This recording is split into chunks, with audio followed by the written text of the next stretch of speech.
What's up, laddie? What's up, guys? Welcome to the Rad Potential YouTube channel. We are kind of culminating a video I've been working on for the past couple, I guess, weeks, days, whatever. It's been a pain in the butt to get inside this rally car and clean and prep all the surfaces underneath the dash, you know, where like wire harness goes, behind the dash, behind your pedals, the tunnel, up above the roll cage and stuff. I've been cleaning and prepping, and there were some old gussets up there I cut off that were from the old roof because this car has had a new roof put on it, etc., etc. And in the end of this video, everything under the dash is painted. Right now, the shop's warming up. I got basically all that stuff prepped already. I'm going to start working on prepping the dash and the wiring harness and stuff, which you guys will see kind of go through here in the next little time-lapse bit. And basically, we should be ready to, kind of at the end of this video, start putting in the AC, the heater box, all that stuff, and then fitting up the dash bar. So that'll be the next video. We'll be putting that stuff in and fitting the dash bar. My goal is, I don't know why this one didn't have a dash bar, but my goal is to fit the dash bar under the dash and keep all of the AC, heat, and everything. Y'all might say, it's a race car, you don't need it, but a rally car, endurance car, anything like that, being able to defrost your window is worth the extra, we'll say 50 pounds worth of weight that you would have gotten from stripping all that out. The other thing, which given that it's wintertime, we're not really doing much filming outside, but Death Trap has since gone back to Charles. If you caught the last video, we put Pontiac G8 subframes underneath a rotary truck frame. So here's kind of a sneak peek at that. I'll link it. But super stoked on how this one's coming out. We got Calvin coming down, ideally in a couple weeks, weekend, and we're going to section these bed sides off, widen this hole, the whole everything, do a gnarly wide body. It should be epic. So if this is the first Rad Potential video that you're watching, well, I hope you go do a little bit of exploring on the channel. We do a lot of things rotary. We do a lot of things just about cars in general as well. Built a rotisserie for this car and other stuff. And yes, everything that gets done here on the channel gets done in this little tiny block shop. So I've been all up in here, just kind of preview, basically sanding, prepping everything. I got to do one last wipe down of the floor, and then I'm going to paint from here forward here today. I'm also going to try to mask off and paint some of this roof, so I'm going to work on prepping all of that, just because I think it'll be easier to do that now while the floor is a mess. So I'm going to try to get all that painted. This car has had a new roof put on it. It was rolled. If I can find a picture of it upside down, I'll put it in here. But the car was rolled on its lid. Cage is still solid, but the roof is pretty smashed. Windshield was smashed, so it got some new bits. But yeah, it has been a real pain in my butt getting this stuff prepped, and then working on the convertible mini truck G8 subframe project last weekend. Obviously took some time away from doing this. So get stoked on that. Get ready to see some mad progress on the inside of this car real quick. And this week as well, expect to see we're going to do a build secrets video on rotary engine irons. So drop a comment on this video if you have any specific questions that you want me to answer on irons. We'll go through 12A stuff, turbo stuff. I don't really have any REW and RX8 plates here, but I may try to get some from Charles, pick up some this week so I can compare them and show you. But we're going to go through a good amount of info on that. So much like the housings video, that video will probably be, good, long, very detailed. We'll try to go over everything. So let's get into working on the race car. Thank you guys very much for watching if you're here, and let's start doing work.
Alright, y'all, so I'm going to interrupt you guys real quick here. I looked and looked, and I can't seem to find this one very specific part that is going to make this whole entire installation a real pain in my butt. Not really, but it's just going to make it a pain because I'm going to have to make something, and I really didn't plan on it. I thought I had this thing in this box back here. So, from right here on your heater box, this is normally where the AC condenser part thing would sit, and you'd have two AC lines go out right here, and then it would go over, and the actual heater core is up here, and these are your two heater core through the firewall lines. Well, this is a square, and the part that's on the heater center that it connects to is a triangle. So, where this presents a problem is that from the factory, if you had a non-AC car, it would have a plastic piece that would go in between those two things. It was a square into a triangle, and then boom, you had your whole entire daily whopper connected with no AC. Well, turns out I don't have that piece. Second thing that turns out, I'm not putting an AC unit in here. I just want to hook up the heater to the heater so we can defroster the winders. And it's really hard to make something that goes from a square to a triangle. So I think what I'm going to do, and I'll have to kind of custom concoct it, but I'm probably going to make one out of maybe some strap steel or something. I've got to kind of figure that out right now, because the only way for me to really get one is, I think I have to ask Charles, because we needed one for Sheba. But I don't know if any of the SAs I have down here are non-AC cars, but I need to figure it out. If they are, I'll go steal one for now, but I need to make that part. So it does look super nice in there. It is looking like fitting a dash bar. It might be a royal pain in my butt, but I got to strip, I nerded out and clean that one up perfect, so I got to strip all this white paint off of here, the edges and stuff, make this thing look super nice. It actually cleaned up fairly well. Put some white paint on the top here as well, but we'll wipe it down, get it looking as fresh as I can get it before we bolt it in there. And then from there, I've got a piece of straight pipe. I'm going to kind of use it to ID how big I can fit this dashboard. It's looking like I'm going to clear this piece really well, but I don't know. The column, I'll go above it or under it. No big deal there. But I don't know where I can fit.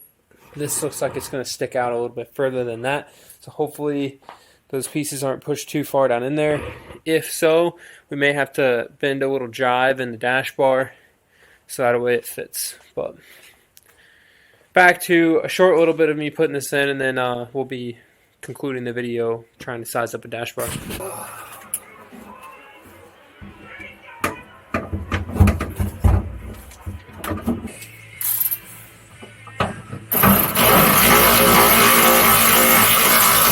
Alright guys, so we got both these pieces mounted up in here. Let me get this paper off the column real quick. Let's go ahead and slide the column gasket back down. We'll slide the column plate back down.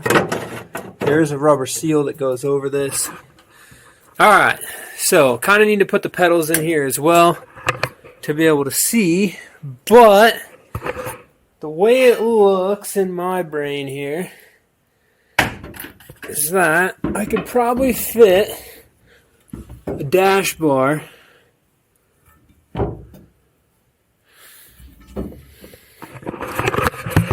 let's see. Okay.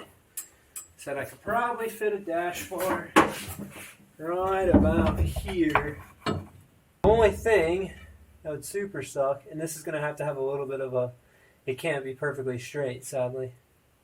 Here, this needs to go that way, this needs to go that way. As this heater box sticks too far out to clear where they've got these cage bars out.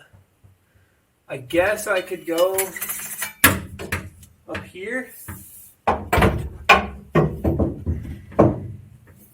Maybe that's a better fit. It is straight. So maybe that's where it's got to go. Is right there. That could be done pretty much straight.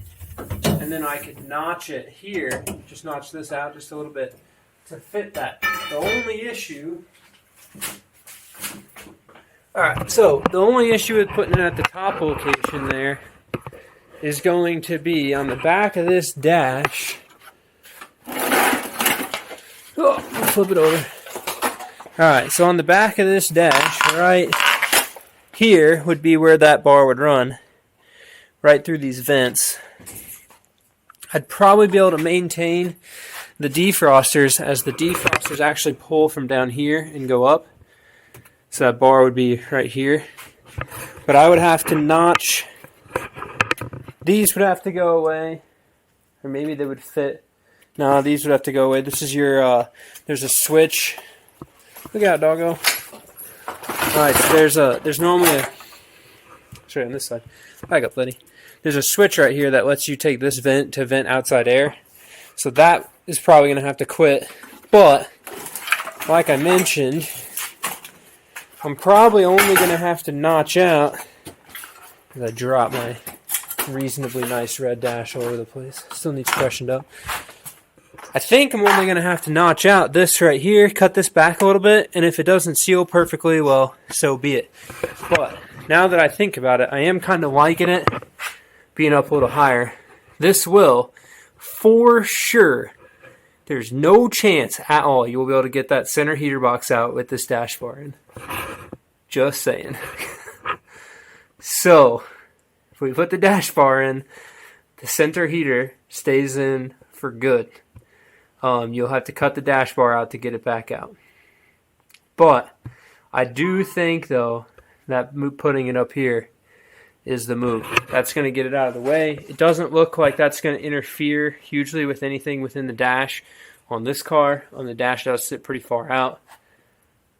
So I think that's the move. We'll do the high one.